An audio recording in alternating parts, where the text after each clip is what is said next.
Inspiré de la recette de Dimitra, voici une recette simple à faire. Le spanakop pita. Pour faire la recette, ça prend un gros bol puis une grosse plaque.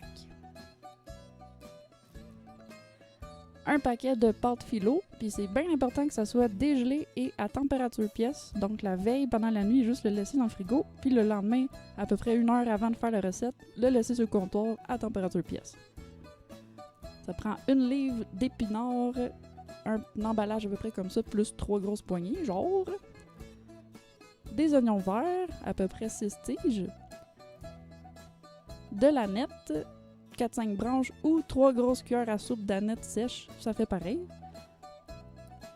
Du fromage ricotta, 400 grammes. Du fromage feta, 1 kg. Oui, le gros cube au complet. 3 cocos qu'on va battre plus tard. Puis 2 tasses d'huile d'olive, une pour le mélange, puis une pour l'assemblage.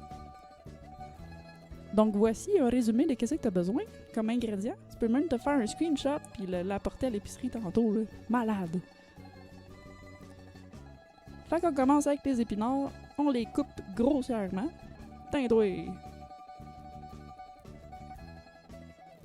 La même chose pour les oignons verts et l'aneth, on l'ajoute. On ajoute le fromage ricotta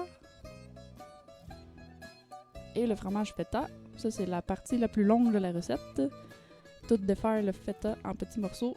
Puis j'utilise beaucoup mes mains, mais c'est vraiment une façon simple à faire. Bien facile.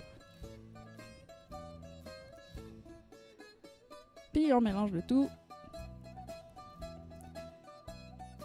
On est rendu à battre nos 3 cocos.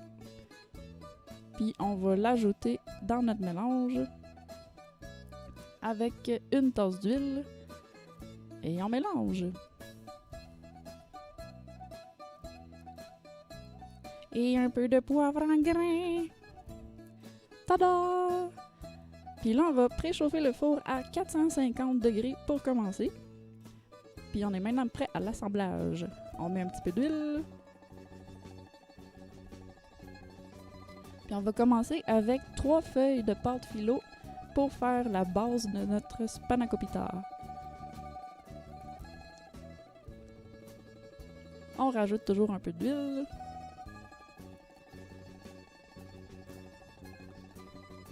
Puis après, on prend 2 feuilles de pâte philo qu'on va mettre sur la moitié de la plaque, puis l'autre moitié, on l'a fait dépasser l'autre bord.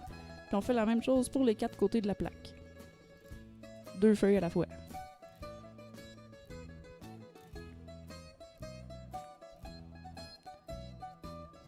On sprinkle encore un petit peu d'huile. Puis on ajoute notre mélange. On égalise le plus possible. Puis après ça, on l'emballe comme un beau petit cadeau. Oh wow! On rajoute de l'huile encore. Puis on prend 2 autres feuilles de pâte philo qu'on va mettre sur la moitié de la plaque par-dessus. Puis l'autre moitié aussi à côté. On l'emballe. Puis devinez quoi, on va encore ajouter de l'huile.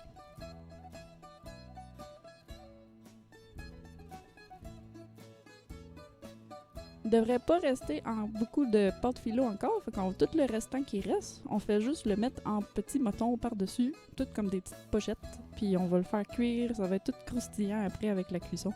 Ça va être bien bon.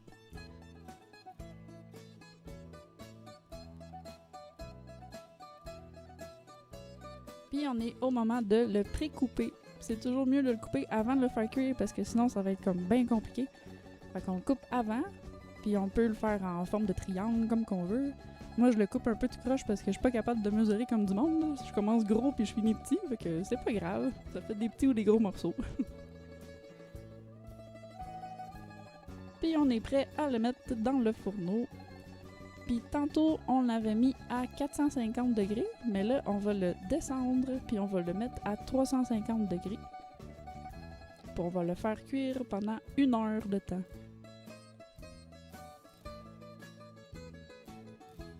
Donc voici de qu'est-ce que ça ressemble une fois que c'est cuit. C'est tout doré, tout croustillant. Tada! Puis on peut le laisser refroidir au moins 20 minutes parce que quand ça sort du fourneau, ben c'est pas mal chaud, hein? Fait qu'on le coupe, puis on peut le servir chaud ou froid. Ça se mange bien, ça se garde bien aussi. Fait que voilà, c'est ça, les spanakopita pita, version simplifiée, bien facile à faire. J'espère que vous allez aimer. Laissez-moi savoir. Ok, bye là!